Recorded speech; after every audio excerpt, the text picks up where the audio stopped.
They built the altar of burnt offering of acacia wood, 3 cubits high. It was square, 5 cubits long and 5 cubits wide. They made a horn at each of the 4 corners, so that the horns and the altar were of one piece, and they overlaid the altar with bronze.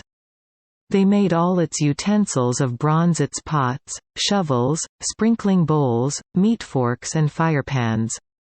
They made a grating for the altar, a bronze network, to be under its ledge, halfway up the altar. They cast bronze rings to hold the poles for the 4 corners of the bronze grating. They made the poles of acacia wood and overlaid them with bronze. They inserted the poles into the rings so they would be on the sides of the altar for carrying it. They made it hollow, out of boards. They made the bronze basin and its bronze stand from the mirrors of the women who served at the entrance to the tent of meeting. Next they made the courtyard. The south side was 100 cubits long and had curtains of finely twisted linen. With 20 posts and 20 bronze bases, and with silver hooks and bands on the posts.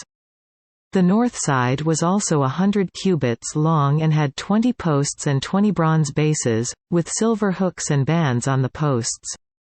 The west end was 50 cubits wide and had curtains, with 10 posts and 10 bases, with silver hooks and bands on the posts.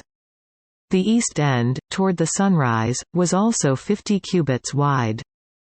Curtains 15 cubits long were on one side of the entrance, with 3 posts and 3 bases. And curtains 15 cubits long were on the other side of the entrance to the courtyard, with 3 posts and 3 bases. All the curtains around the courtyard were of finely twisted linen. The bases for the posts were bronze. The hooks and bands on the posts were silver, and their tops were overlaid with silver, so all the posts of the courtyard had silver bands. The curtain for the entrance to the courtyard was of blue, purple and scarlet yarn and finely twisted linen, the work of an embroiderer. It was 20 cubits long and, like the curtains of the courtyard, 5 cubits high.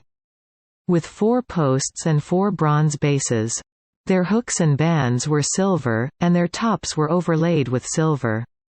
All the tent pegs of the tabernacle and of the surrounding courtyard were bronze.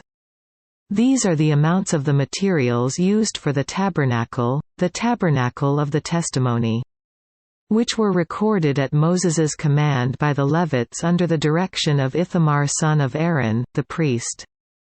Bezalel son of Uri, the son of Hur, of the tribe of Judah, made everything the Lord commanded Moses. With him was Oholiab son of Ahisamach, of the tribe of Dan, a craftsman and designer, and an embroiderer in blue, purple and scarlet yarn and fine linen. The total amount of the gold from the wave offering used for all the work on the sanctuary was 29 talents and 730 shekels, according to the sanctuary shekel. The silver obtained from those of the community who were counted in the census was 100 talents and 1,775 shekels, according to the sanctuary shekel. 1 bekah per person, that is, half a shekel. According to the sanctuary shekel, from everyone who had crossed over to those counted, 20 years old or more, a total of 603,550 men. The 100 talents of silver were used to cast the bases for the sanctuary and for the curtain 100 bases from the 100 talents, 1 talent for each base. They used the 1,775 shekels to make the hooks for the posts, to overlay the tops of the posts, and to make their bands. The bronze from the wave offering was 70 talents and 2,400 shekels.